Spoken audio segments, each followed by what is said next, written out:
अल्हम्दुलिल्लाह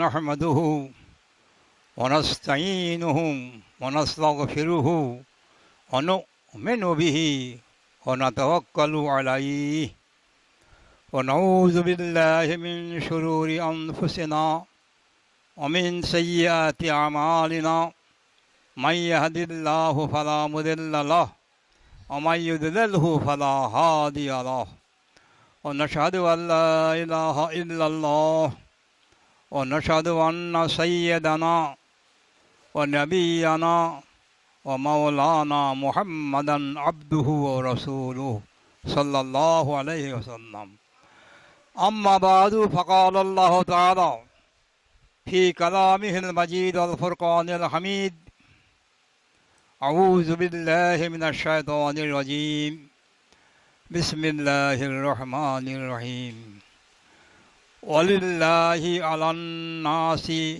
حج البيت من استطاع إليه سبيلا وفي موضع آخر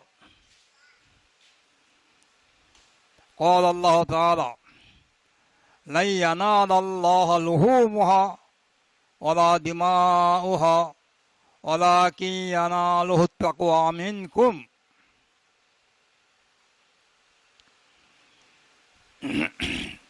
قال تعالى مخبرا وامرا في شان حبيبه إن الله وملائكته يصلون على النبي يا أيها الذين آمنوا صلوا عليه وسلموا تسليما اللهم صل وسلم بارك على محمد نبي العالمين وعلى العالمين اللهم صل وسلم بارك على محمد نبي العالمين اللهم صل وسلم بارك على محمد نبي العالمين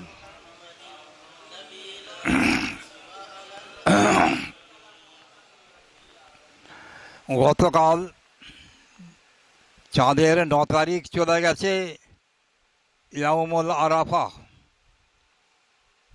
যারা হজ করেছেন তারা গতকালে চাঁদের 9 তারিখে ইয়াউমুল আরাফার দিনে হজ করে নিয়েছেন। চাঁদের 9 তারিখকে বলে ইয়াউমুল আরাফা। আর আজকের দিনের নাম হলো ইয়াউমুন নাহার, মানে কোরবানির দিন। যাদের ওপর হজ ফরজ হজ করে নিয়েছেন, এবার যাদের ওপর কোরবানি ওয়াজিব তারা এখানে সব আজকে কোরবানি করবে। কোরবানির নিয়মটা কি? সাহেবে নিসাব বলে, অর্থাৎ যার ওপর যাকাত ফরজ তার ওপর কোরবানি ওয়াজিব হয়। এখন কোরবানি ওয়াজিব হলে কতখানি কোরবানি দিতে হবে? একটা গরু গোটা কোরবানি দেওয়া নিয়ম নয়। শরীয়তের নিয়ম হলো একটা গরু বা উটের বা মহিষের 7 ভাগের 1 ভাগ কোরবানি দেওয়া ওয়াজিব। যার ওপর কোরবানি ওয়াজিব হবে তাকে একটা গরু, উট বা মহিষের 7 ভাগের 1 ভাগ দেওয়া ওয়াজিব। কিন্তু আমরা করছি কি, একটা গরু গোটাই দিচ্ছি। আমরা আগে দেখেছি মুরব্বীদের আমলে, আমাদের যারা মুরব্বী ছিলেন তখন সব ভাগিদার খুঁজত, গরুর ভাগিদার খুঁজত। তখন মুরব্বীরা একটা গরু কজন হবে, কভাগ হবে, কে দেবে গো, কে দেবে গো, এই করে ভাগ দেখে সব কোরবানি দিত। সেটা অবশ্য ভালো, খারাপ নয় যে যার ওপর ওয়াজিব সে দেবে। কিন্তু একটা কথা আছে, এই শরীয়তের ফতোয়া খুব ভালো করে মনে রাখবে। একটা গরুতে 7 জন দিচ্ছে,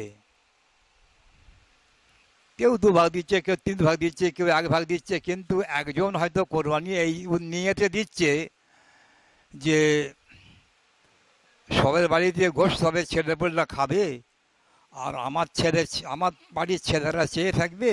ঠিক এই ভাষাটা সব বাড়িতে কোরবানি হবে, ছেলেরা খাবে দেখবে, আর আমার বাড়িতে ছেলেরা সব চেয়ে থাকবে।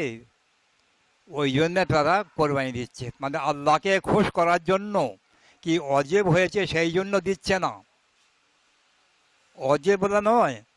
তো এখন আল্লাহ তাআলা কোরআন শরীফে কি বলছেন ভালো করে বুঝুন। আবু সালেহ বলছে না, এ আল্লাহ পাক নিজে বলছে, লা ইয়ানালাল্লাহা লুহুমুহা ওয়ালা দিমাউহা। আল্লাহ নিজে বলছে, কোরআনে আছে যে তোমরা যে গরু কোরবানি করছো, মহিষ কোরবানি, উট যাই করো, যাই কোরবানি, একটা পশু কোরবানি করছো, তার রক্ত এবং মাংস আমার কাছে পৌঁছাবে না। তার মানে তার রক্ত আমার কাছে আসবে, মাংস আসবে, এমন তো কোনো কথা নয়। আমার কাছে কি পৌঁছাবে? ওয়ালাকিন ইয়ানালুহু তাকওয়া মিনকুম, তোমাদের তাকওয়া কতখানি, ধর্ম পরায়ণতা, আল্লাহকে রাজি খুশি করার খেয়াল, আল্লাহকে সন্তুষ্ট করার খেয়াল কতখানি আছে সেটা আল্লাহ দেখবেন। এই শুনি হাটে যায়, গিয়ে একজন একটা গরু কিনেছে 1.5 লাখ টাকা দিয়ে।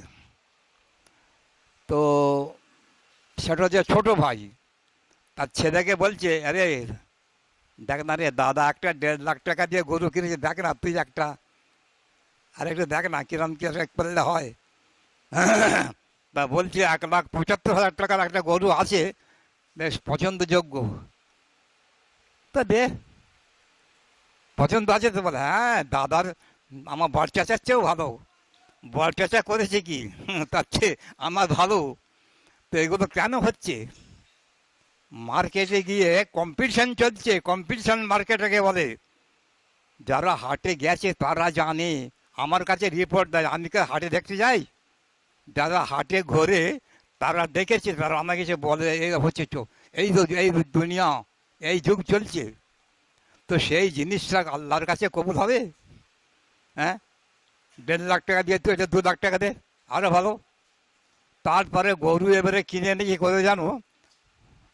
রং মাখায়, কপালে রং দেয়, গলায় ফুলের মালা দেয়, দিয়ে সব ঘোরায় দেখায় যে এই গরু আমার কোরবানি, দেখো ফুলে। তা আমি ভাবছি যে খোদা না করুক কিছুদিন পরে মুসলমানরা গরুর পূজা না শুরু করে দেয়। আজ হিন্দুরা বলছে গোহত্যা আন্দোলন করছে, হিন্দুরা গোহত্যা আন্দোলন কেন? বলছে গরু আমাদের দেবতা। ঠিক আছে, ওরা যা বলছে বলুক, ওদের বিশ্বাস রাখি, তো আমার গরু দেবতা, কাজে গরু খাওয়া চলে না। তো তারা যদি এভাবে গরুকে বলে দেবতা, এবারে কিছুদিন পরে মুসলমানরা বলবে এই দেখো না গরু আমাদের দেবতা, তাহলে কি হবে? আবার একটা আজকে শুনলাম কথা, যে মুসলমান ছেলেরা যে গরু দেবে কি পশু কোরবানি করবে, তাকে সব ইন্টারনেটে তুলে দিচ্ছে, দেখাচ্ছে। তো সরকার থেকে নাকি আইন করেছে, এটা শোনা কথা, আজকে আইন করেছে যে এরকম যে করবে তার যাবজ্জীবন জেল হয়ে যাবে। কোনো পশু কোরবানি করবে, তার ছবিটা তুলে তুমি ইন্টারনেটে করে দেবে, এই বয়ানটা কোথায় যাচ্ছে? হোল ওয়ার্ল্ডে চলে যাচ্ছে, সারা পৃথিবী চলে যাচ্ছে। কেন? সে ব্যবস্থা আমাদের করা আছে, যে এই বয়ানটা আমাদের সমস্ত পৃথিবীর কোনায় কোনায়, যারা অবশ্য বাংলা জানে, বাংলা জানা লোক, এই যেমন আরব দেশ, সৌদি আরবে, সেখানে এখন বাংলাদেশের লোক প্রচুর, কাজে এই বয়ান তারা বাংলায় শুনবে। এইরকমভাবে যেখানে যেখানে আমাদের বাংলাদেশে শুনবে, যেখানে যেখানে বাঙালি, এই যেমন দিল্লিতে আমাদের ভক্ত কিছু আছে, আমাদের সব প্রিয় লোক আছে, তারা আমার বয়ান দিল্লিতে শোনে।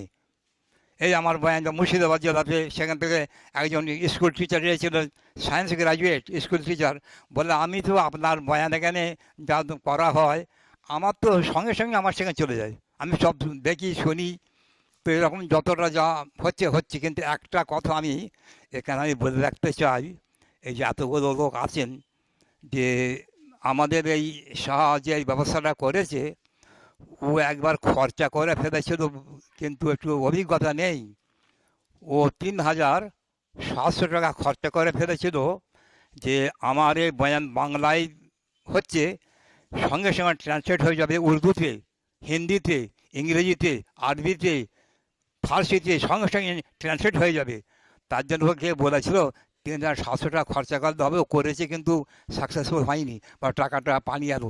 তো আমি ওকে বললাম, আমাকে একদিন বলিসনি কেন, এমন একটা লোক খোঁজো 10,000 20,000 টাকা যা লাগে লাগবে, আমরা খরচা করবো, আল্লাহ দিনের প্রচার হবে, তামাম দুনিয়াতে দিনের প্রচার হোক।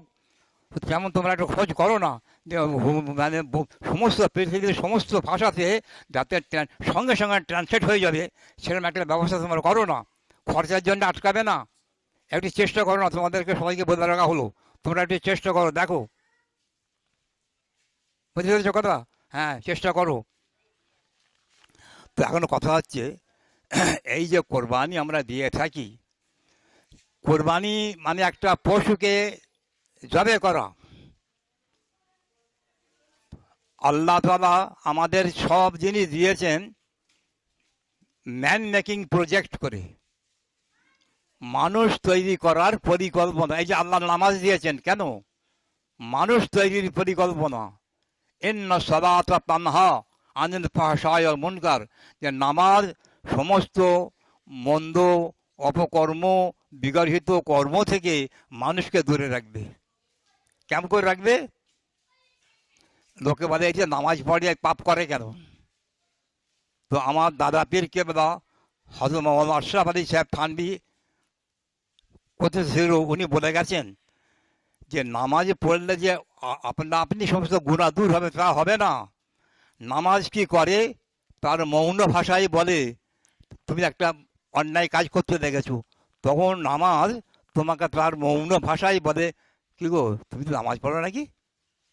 ঠিক এইবার মৌন ভাষা, সাইলেন্ট ল্যাঙ্গুয়েজ, তাদের বলবে, কি গো তুমি এই কাজ করতে যাচ্ছ, তুমি নামাজ পড়ো নাকি? বুঝতে পেরেছ? আচ্ছা, এইরকম একজন দাঁড়িয়ে রেখেছে একটা ম্যান মেকিং প্রজেক্ট, যে ইসলামের একটা হচ্ছে কি, একটা হচ্ছে ইউনিফর্ম। আচ্ছা, এতেও যখন মানুষ দাঁড়িয়ে রেখেছে, সে একটা যদি কারোর জিনিস যদি না বলে যদি হাত দিতে যায়, তখন তার দাঁড়িয়ে বলবে, কি গো তুমি নাকি দাঁড়িয়ে রেখেছো, এমন কাজ তুমি করো, করতে যাচ্ছ?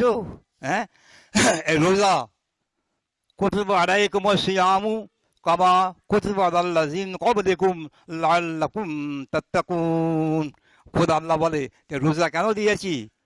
শুধু তোমাদের উপর নয়, তোমাদের পূর্ববর্তী যত উম্মত ছিল সবার ওপর আমি রোজা ফরজ করেছিলাম। কেন করেছিলাম? লাআল্লাকুম তাত্তাকুন, যাতে তোমরা মুত্তাকি হও, পরেজগার হও, খোদাভীরু হও, যাতে তোমরা আল্লাহকে ভয় করতে শেখো, সেই জন্যে রোজা দিয়েছিলাম। তো হজ এরকম, কোরবানি এরকম। কোরবানি মানে পশুর গলায় ছুরি নয়, ভেতরে ভেতরে যে একটা পশুত্ব আমাদের আছে, ভেতরে পশুত্ব আছে, সেই পশুর গলায় সেই ভেতরের পশুর থেকে জবাই করা হচ্ছে। তো সেই উদ্দেশ্যটাই তো আমাদের, আমি একটা কোরবানি করলুম, একটা পশুর ছুরি দিলুম, কিন্তু এতে আমার উদ্দেশ্য কি হবে? আমার নিজের ভেতরে যে নফস আম্মারা আছে, পশুত্ব আছে, অ্যানিম্যালিটি আছে, সেই অ্যানিম্যালিটির গলায় যেন আমি ছুরি লাগালাম। এই উদ্দেশ্যটাই তো, এটা আল্লাহর একটা পরিকল্পনা, প্রজেক্টেরা সমস্ত ম্যান মেকিং প্রজেক্ট। নামাজ, রোজা, হজ, জাকাত, তোমার এই কোরবানি, এই সমস্ত ম্যান মেকিং প্রজেক্ট আল্লাহ করেছে, যে এগুলোর মাধ্যমেই মানুষ কী করবে? আল্লাহকে ভয় করবে, আল্লাহকে চিনবে এবং পরকালে ভয় করবে। একটা কথা, খুব মূল্যবান কথা আমি বলে মনে পড়ে গেল। এই যে আমরা যখন মাইয়েত হয়, আমরা মাটি দিই কবরে, প্রথমে এক মুঠো মাটি দিয়ে কী বলি? মিনহা খলাকনাকুম। আল্লাহ বলেছে যে আমি তোমাদেরকে এই মাটি থেকেই পয়দা করেছি, এটা আল্লাহর ভাষা, কোরআনে আছে। অফি, আর এক মুঠো মাটি, অফিহা নুইদুকুম, এই মাটি থেকে তোমাকে আবার তুলবো আমি। আচ্ছা, আবার একবার মাটি নিয়ে অমিনহা নুখরিজুকুম তারাতান উখরা, এই মাটি থেকে দ্বিতীয়বার তোমাদের আমি আবার মাটি থেকে তুলবো। একটা কত সুন্দর কথা, শুনুন, আমাকে সত্যি আমাকে খুব ভালো লাগে। বাংলার গৌরব বৈজ্ঞানিক আচার্য জগদীশচন্দ্র বসু বলে গেছেন যে যখন উনি বলেছেন যে যখন আমার মৃত্যু হবে, তখন আমি কি করব, কি ভাবব? এই ধুলি থেকে যার জন্ম, কত সুন্দর কথা কোরআনের সঙ্গে বেড়ে যাচ্ছে, এই ধুলি থেকেই যার জন্ম, আর সেই ধুলি হইয়া মাটিতে পড়িয়া রহিবে। কথা বলছেন? তখন আমি কি করব? বিশ্বপ্রভু একজন বিশ্ব নিয়ন্তা আছেন, আমি তার দরবারে আমি কী করবো? আমার দুষ্কৃতি বেশি আর সুকৃতি কম। নিজেকে নিজেকে ছোটো করছে যে আমি পাপ করেছি, খারাপ কাজ করেছি অনেক বেশি, কিন্তু ভালো কাজ কম করেছি। তো আমি সেই বিশ্বপ্রভুর সামনে গিয়ে আমি কি বলে আমি এই জবাব দেবো? আমি সেখানে এই কথাই বলবো, তার চরণ প্রান্তে, সেই বিশ্বপ্রভুর পদপ্রান্তে লুণ্ঠিত হইয়া আমি বলিব, আসামি হাজির। সুবহানাল্লাহ! কত বড় কথা! একজন বৈজ্ঞানিক বলেছে যে আসামি হাজির, এবার তুমি যা করলে করো, আমি তাকে সারেন্ডার করব। হ্যাঁ মুসলমান, আজ আমরা কজন ভাবছি যাকে ফার্সিতে বলে সেকেন্দার বাদশাহ, তাকে ইংরেজি কি বলে? আলেকজান্ডার দ্য গ্রেট, দিগ্বিজয়ী বীর আলেকজান্ডার, ইতিহাসে পড়েছো, ওকে ফার্সিতে বলে সেকেন্দার বাদশাহ। তো যখন উনি তার মৃত্যু হওয়ার টাইম হয়েছে, সেই সময় বলেছিলেন, তার ভক্তদের বলেছিলেন, বাবা তোরা এক কাজ করিস, আমার যখন লাশকে খাটে করে নিয়ে যাবি, এই দুটো হাত দিয়ে এইভাবে রেখে যাবি। কত সুন্দর কথা!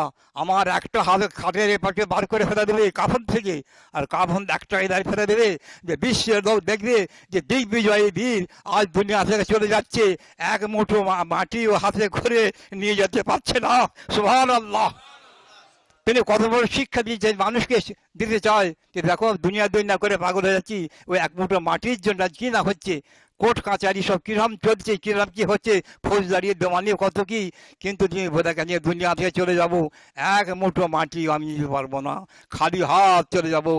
সেকেন্দার বাদশাহ বলে গেলেন যে বিশ্বর লোক দেখুক যে আজ এত বড় দিগ্বিজয়ী বীর, হ্যাঁ, এত বড় বাদশাহ, আজ তিনি খালি হাতে চলে যাচ্ছেন।